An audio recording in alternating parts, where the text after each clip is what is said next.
Eles a encontraram no riacho? Ela não respondeu. Nós não sabíamos para onde levá-la. Não há hospital perto daqui.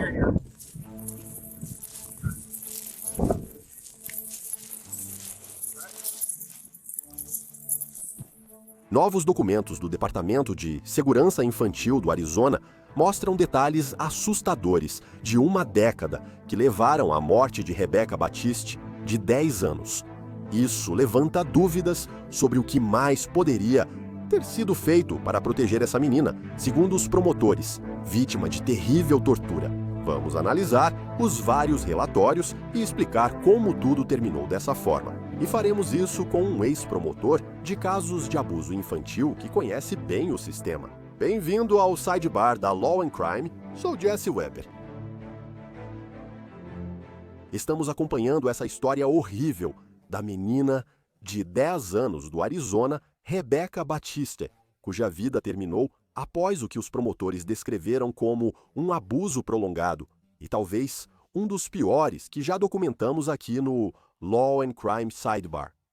Novos documentos do Departamento de Segurança Infantil do Arizona revelam um histórico de preocupações, suposta negligência e possíveis chances perdidas de protegê-la.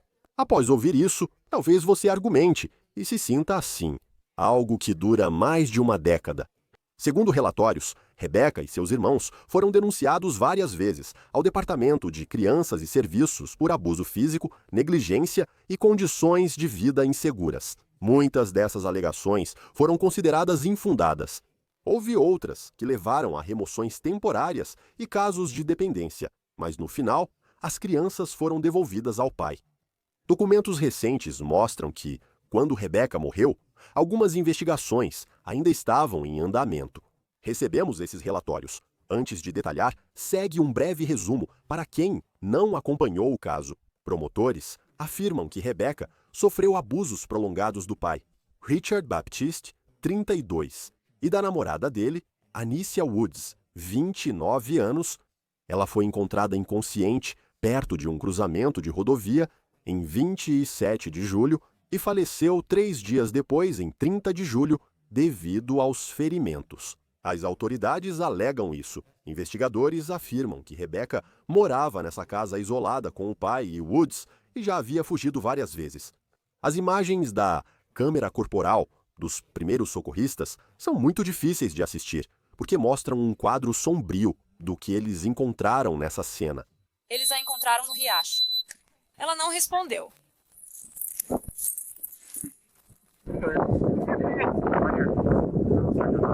Ela fugiu, ela está tomando medicação. E ela não tem tomado esses medicamentos há cerca de 1 mês. Há quanto tempo você a encontrou inconsciente? Nós não sabemos. Quando a vizinha a trouxe?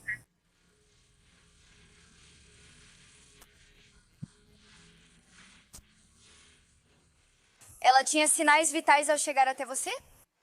Ela estava assim, respondendo pouco, mas ainda respirava sozinha. E então, enquanto estávamos vindo para cá, começamos a ver a cor dos lábios dela mudar. E nós estávamos apenas... Você pode ver o restante dessas imagens da câmera corporal em um episódio anterior do Sidebar. Rebecca foi levada rapidamente ao hospital e morreu 3 dias depois. Os investigadores registraram lesões extensas, como hematomas em diferentes estágios, unhas dos pés ausentes e indícios de abuso físico e sexual. Ricardo Batista primeiro disse que as lesões foram acidentais, mas depois teria admitido o uso excessivo de força. Woods mostrou pouca preocupação com Rebecca, apesar de dizer ter experiência como auxiliar de enfermagem certificado. Agora Batista e Woods respondem por homicídio em primeiro grau e abuso infantil. Eles foram inicialmente detidos sem direito à fiança, embora um juiz posteriormente tenha fixado uma fiança de $1 milhão para cada um deles. O caso, aliás, levanta questões sérias sobre denúncias anteriores ao Departamento de Segurança Infantil do Arizona, que teria sido contatado várias vezes antes da morte de Rebecca. Isso nos leva aos relatórios recentes do Departamento de Crianças e Serviços, detalhando alegações de negligência, abuso e condições inseguras dos últimos 10 anos. Vamos analisar tudo isso. Para ajudar, chamo a professora de prática jurídica e ex-promotora de crimes de abuso infantil e sexuais, Marion Braxia. Obrigado por vir. Sempre bom te ver. Pela sua experiência, quão comum é uma agência de proteção à criança, como o Departamento de Crianças e Serviços, receber vários relatos ao longo de, digamos, uma década, sem constatações comprovadas, mesmo em casos que infelizmente resultam em morte? Porque eu acho que a principal pergunta que muita gente tem é, obviamente, o que aconteceu aqui poderia ter sido evitado? Eles poderiam ter intervindo? Algo poderia ter sido feito? Qual é a sua opinião sobre isso? Então, eu não tenho estatísticas nacionais ou certamente estatísticas específicas do Arizona sobre o número ou a taxa de denúncias feitas ao Departamento de Crianças e Serviços. E então, eventualmente, se houver fatalidades como resultado, o que posso dizer é que em casos como este e em casos de abuso infantil grave, é raro não haver nenhum histórico documentado com o Departamento de Crianças e Serviços ou com o Departamento de Bem-Estar para a Segurança da Criança. E, portanto, o fato de haver um histórico tão robusto e documentado de preocupações sendo expressas, de denúncias sendo feitas, de basicamente pedidos de ajuda ao Departamento de Crianças e Serviços por parte de funcionários da escola, não é incomum.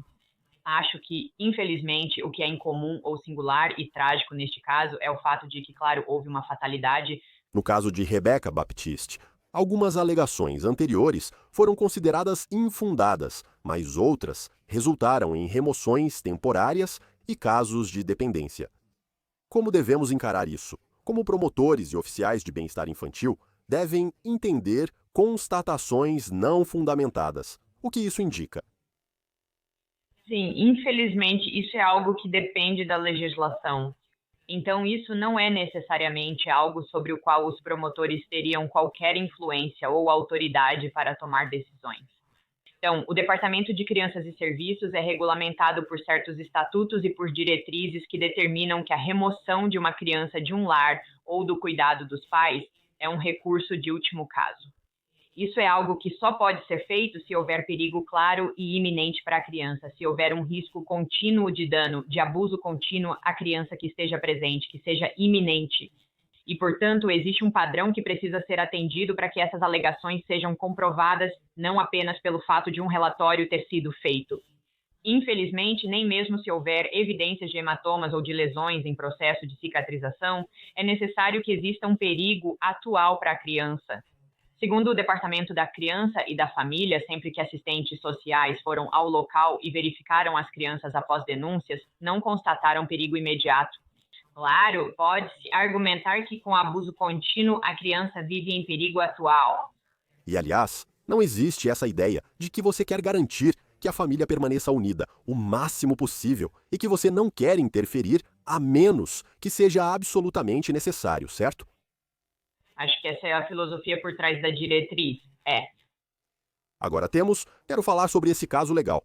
Então, Richard Batiste e Anicia Woods agora enfrentam acusações de homicídio em primeiro grau e abuso infantil.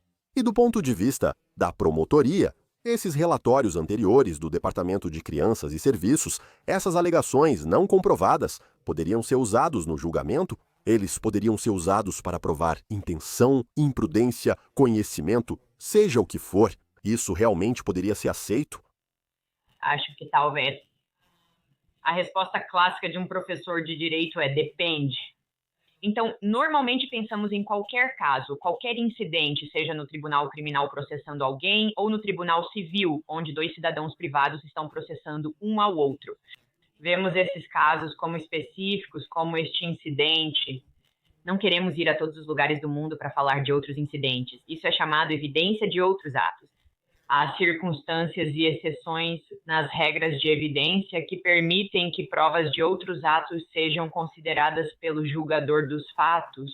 Neste caso, como você mencionou, o fato de que pode haver evidências de intenção, pode haver evidências de preparação ou plano, ou ausência de erro para mostrar que o que aconteceu com Rebecca não foi acidental, mas na verdade foi intencional e mostrar que ela foi traumatizada, ferida, abusada fisicamente de uma certa forma ao longo de um período de tempo, serve para demonstrar que não houve erro ou acidente neste caso específico, que foi realmente uma lesão intencional infligida que resultou na morte. Então vamos mergulhar nisso. Vamos analisar esses relatórios porque, como podemos ver claramente direto do Departamento de Segurança Infantil do Arizona, essa não foi a primeira vez que o Departamento de Crianças e Serviços esteve envolvido com essa família. Segundo documentos do Law and Crime, o primeiro relatório foi em 29 de agosto de 2015, alegando negligência dos pais de Rebecca, com preocupações sobre as condições da casa e possível uso de drogas. No entanto, vou te dizer, o relatório observa, abre aspas, a investigação do Departamento de Crianças e Serviços não resultou em evidências para sustentar a alegação. A alegação não foi comprovada. E, de acordo com o Departamento de Crianças e Serviços, esse caso ainda estava aberto quando um segundo relatório chegou em 5 de maio de 2016, alegando que Rebecca tinha uma assadura grave e uma infecção no ouvido. O Departamento de Crianças e Serviços, novamente, não achou evidências e encaminhou a família para apoio, encerrando o caso uma semana depois. Então, em 31 de outubro de 2017, outro relatório alegou que uma criança de 10 meses foi deixada sozinha por várias horas. O Departamento de Crianças e Serviços observou que a família recebeu uma lista de recursos comunitários e creches, que eles recusaram. Esse caso também foi encerrado depois. Finalmente, houve uma intervenção comprovada, quando o Departamento de Crianças e Serviços de fato retirou as crianças de casa. Vamos chegar lá. Mas antes, professor, após minha explicação, quais são seus pensamentos?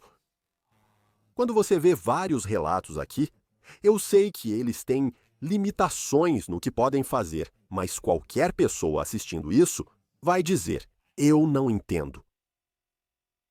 Acho essa reação totalmente razoável. E eu acho que vai contra o bom senso ouvir todos esses casos de terceiros tão preocupados a ponto de pegarem o telefone, ligarem para o Departamento de Crianças e Serviços e dizerem: há algo errado nessa casa, esta criança não está segura nem sendo cuidada. E repetidamente esses relatos estão sendo encontrados, não comprovados. Então, acho que seus ouvintes estariam certos em dizer que algo estava errado, que alguém deixou passar algo bastante significativo aqui. Mas, novamente, o Departamento de Crianças e Serviços vai se apoiar na linguagem do seu estatuto e nas normas que os regem, que dizem que o perigo para a criança precisa ser iminente e presente. Esses fatores que deveriam ser informados aos assistentes sociais estavam ausentes neste caso.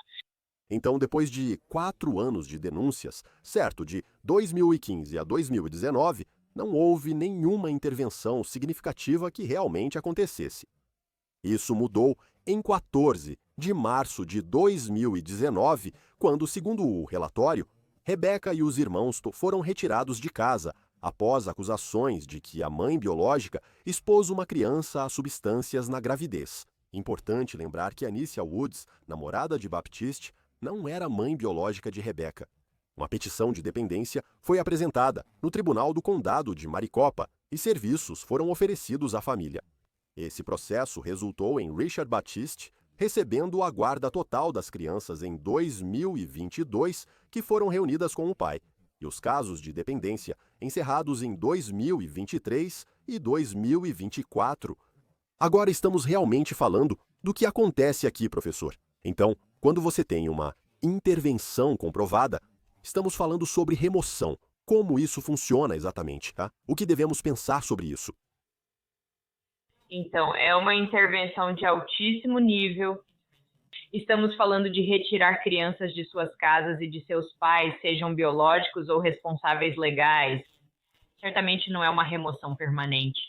No Arizona, o período de remoção é de 72 horas para investigar a casa e colocar as crianças em um acolhimento emergencial com família ou local licenciado. Sempre existe, e na verdade é até mais provável, que após as 72 horas de avaliação, as crianças retornem para a casa de onde foram removidas.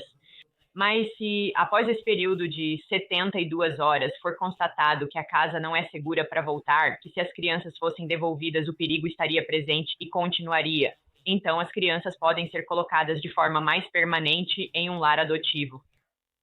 Chegamos a 2023 e o relatório apresenta as primeiras denúncias envolvendo a namorada de Baptiste, Anícia Woods. Isso começou em novembro de 2023, com relatos de que Anícia Woods arranhou uma criança no pescoço. No entanto, a investigação do Departamento de Crianças e Serviços determinou que essa alegação, novamente, era infundada. Segundo o relatório, a família recebeu apoios comunitários e recusou os demais serviços. Só para confirmar, professor, eles não são obrigados a aceitar os serviços, certo? Isso não é um alerta. Se estão sendo oferecidos, se há uma alegação de que algo está acontecendo, eles oferecem os serviços, eles recusam esses serviços. Isso não pode ser, sabe, eu não sei a melhor forma de dizer, isso não pode ser usado contra eles. Isso não pode ser usado como evidência para retirar as crianças ou qualquer coisa desse tipo. Acho que não é possível retirar as crianças.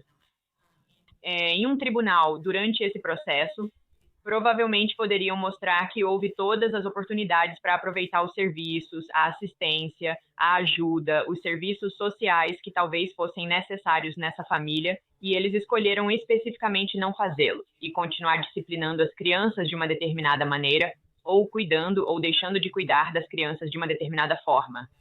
Então, eu acho que, em termos da acusação de homicídio, isso realmente é pertinente ali. Não tenho certeza se isso pode ser usado contra eles em relação às ações do Departamento de Crianças e Serviços.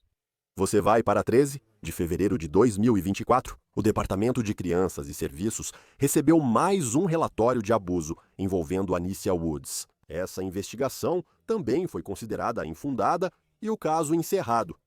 Mais tarde, em setembro e outubro de 2024, surgiram novos relatos de abuso físico e negligência, afirmando que Rebeca tinha marcas nas mãos e pés e que as crianças eram disciplinadas com exercícios.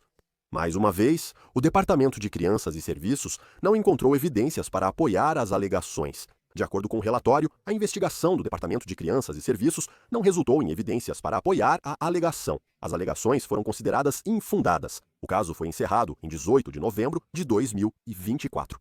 Professor, não quero culpar ninguém, mas preciso saber. Já houve processos judiciais? Já houve processos contra os serviços de proteção à criança antes? Não estou dizendo que deve ser o caso agora. Não estou dizendo que eles são culpados. Só estou fazendo a pergunta. Com certeza já houve, Jesse. Não sei especificamente sobre o Arizona. É possível processar uma agência de serviço social civilmente. Então, o espólio ou os sobreviventes de Rebecca Baptiste certamente já estariam dentro de seus direitos de investigar uma ação legal ou motivo de ação contra o Departamento de Crianças e Serviços. Na Pensilvânia, há quase 10 anos, um caso comovente envolveu Danielle Kelly, uma jovem de 14 anos, assistentes sociais do Departamento de Serviços Humanos, que deveriam cuidá-la, falsificaram seus registros e não verificaram seu bem-estar.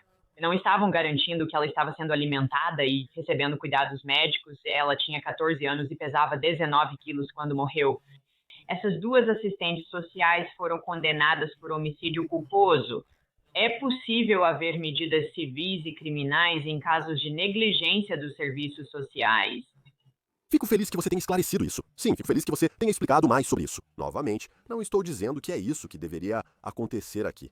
Mas quando você olha para esses vários relatórios e pelo menos um caso em que houve uma intervenção comprovada, eu só fico me perguntando. Vamos para 16 de janeiro de 2025, alguns meses atrás. E houve um relatório alegando que Richard Baptiste fez Rebecca correr como punição, sem aliás pausas para ir ao banheiro ou beber água. Em 19 de maio de 2025, alegaram que Woods bateu em Rebecca e seus irmãos. O Departamento de Crianças e Serviços tentou contatar a família, mas perdeu contato após a mudança deles para Concho, Arizona. A investigação ainda ocorria quando os ferimentos de Rebecca, que segundo promotores e polícia seriam fatais, foram relatados em 27 de julho de 2025 Após a morte de Rebeca, o Departamento de Crianças e Serviços avaliou a segurança das crianças e removeu as demais, colocando-as em um lar adotivo licenciado. Investigação conjunta feita com o Departamento do Xerife do Condado de Apache. O departamento continua a fornecer serviços aos irmãos de Rebeca. Bem, eu acho, professor, que era o momento em que eles precisavam agir. Quero dizer, depois que algo assim acontece, eles não tinham escolha. Mas ao mesmo tempo, eu não sei. O que você acha dessa resposta? É certamente preocupante, para dizer o mínimo, não é? Eu acho, porém, que o que o Departamento de Crianças e Serviços diria novamente é que, olha, essas são as leis. Essas são as regulamentações pelas quais somos regidos. E se houver qualquer mudança no que podemos fazer em termos de remoção, em termos de intervir de forma mais agressiva, em termos de ter mais ou um contato mais agressivo com a família, quando chega uma denúncia, então essas regulamentações e essas diretrizes, essas regulamentações e essas leis precisam ser alteradas. E elas precisam ser alteradas administrativamente, precisam ser alteradas legislativamente. Mas até lá, o Departamento de Crianças e Serviços sempre dirá que segue suas regras de governança. E duas questões que eu me pergunto aqui são, primeiro, como os oficiais do Departamento de Crianças e Serviços sabem, isso é disciplina, isso é educação dos pais versus isso é abuso, certo? Talvez o exercício pode haver uma razão benigna para isso. Além disso, se sua família se muda, isso certamente complica as coisas. Acho que você está certa nesses dois pontos, né? Acho que há muita jurisprudência que faz distinção entre punição corporal como disciplina infantil e quando isso chega ao nível de abuso. Acho que, neste caso, houve uma entrevista documentada com o pai. Ele admitiu ter batido na criança com um cinto, mas não era para causar o dano que causou, não era para deixar hematomas tão profundos. Ele admite ter usado o cinto para disciplinar, mas acha que pode ter exagerado. Então, um caso como esse é um bom exemplo de como os estados reconhecem que os pais têm o direito de disciplinar os filhos como acharem melhor. E se isso significa que em certas famílias o castigo corporal é aceito, os estados respeitam essa decisão, mas sempre ficam atentos ao fato de que o castigo corporal pode facilmente ultrapassar o limite e se tornar abuso. Agora, em resposta à morte de Rebeca, o Departamento de Segurança Infantil do Arizona emitiu a seguinte declaração após essa tragédia. O departamento está trabalhando em estreita colaboração com as autoridades policiais para garantir que aqueles que cometeram esse ato hediondo sejam totalmente responsabilizados. A equipe revisa o caso de Rebeca para identificar fatores que influenciaram o desfecho. Nada pode desfazer essa perda, mas seguiremos fortalecendo nossos esforços, aprendendo com a tragédia e honrando a memória de Rebeca ao manter nosso compromisso de proteger as crianças do Arizona. O Departamento de Crianças e Serviços também detalhou seu processo e limitações ao responder denúncias de abuso ou negligência. O departamento avalia se a criança está em perigo iminente. Perigo iminente é algo visível, fora de controle e atual, que deixa a criança insegura sem intervenção imediata. A intervenção imediata pode ser uma de várias opções para controlar a ameaça à segurança, sendo a remoção a última e mais extrema opção. Se não houver perigo iminente, o departamento avalia se a criança está em risco potencial. Isso significa que é provável que eles fiquem inseguros novamente em um futuro próximo sem intervenção. A lei estadual permite ao departamento custodiar a criança por até 72 horas. Constatações podem ser fundamentadas sem remoção. Isso significa que o departamento tem evidências suficientes para acreditar, por uma preponderância das provas, que algo ocorreu que se enquadra na definição de abuso ou negligência, mas que não foi necessário assumir a custódia temporária para manter a criança em segurança. Falamos exatamente sobre as limitações das diretrizes. Segundo a KTVK, a promotora de Maricopa, Rachel Mitchell, disse aos repórteres estar indignada com a condução do caso e que seu escritório investiga o assunto. Estou falando sobre quais informações chegaram, para quem foram entregues, que medidas foram tomadas. Quero dizer, estou falando de uma análise passo a passo do que aconteceu e de onde foi a falha aqui. E só depois que tivermos esse entendimento completo de onde foi a falha é que podemos começar a consertar. Não quero consertar algo sem saber o que estava quebrado. Algo claramente estava. Enquanto isso, a escola de Rebecca, em Power College Prep, responsável pelas ligações, divulgou esta declaração. A questão é: o que o departamento mudará em políticas, critérios e procedimentos para garantir que vários relatórios obrigatórios sejam tratados com urgência, consistência e acompanhamento? Segundo funcionários da escola, eles contataram o Serviço de Proteção à Criança várias vezes sobre a família Batiste. Richard Baptiste e Anicia Woods respondem por homicídio em primeiro grau e abuso infantil. A audiência preliminar será em 4 de setembro no condado de Apache. Professor, antes de encerrarmos, o que o senhor acha das acusações contra eles do caso judicial? Acho que isso é assunto para depois, talvez possamos falar após a audiência preliminar, mas sem informações sobre a causa específica da morte, sem informações sobre quem teve acesso à criança antes de ela desaparecer, antes de o corpo ser encontrado, e sobre qual era a condição do corpo depois, eu não me sinto, acho que não estou suficientemente preparada para avaliar a força das acusações contra eles. Acho que o fato de que são 2 cuidadores iguais certamente vai favorecer a acusação, mas precisamos saber os detalhes dos dados. Hora e local de como a fatalidade eventual ocorreu. Professora Marion Bratia, obrigado pelo seu tempo. Prazer em vê-la. Obrigada, igualmente. Isso é tudo que temos para vocês agora aqui no Sidebar, pessoal. Muito obrigado por nos acompanharem. Como sempre, inscreva-se no YouTube, Apple Podcasts, Spotify ou onde ouvir seus podcasts. Sou Jesse Weber. Falo com vocês na próxima vez.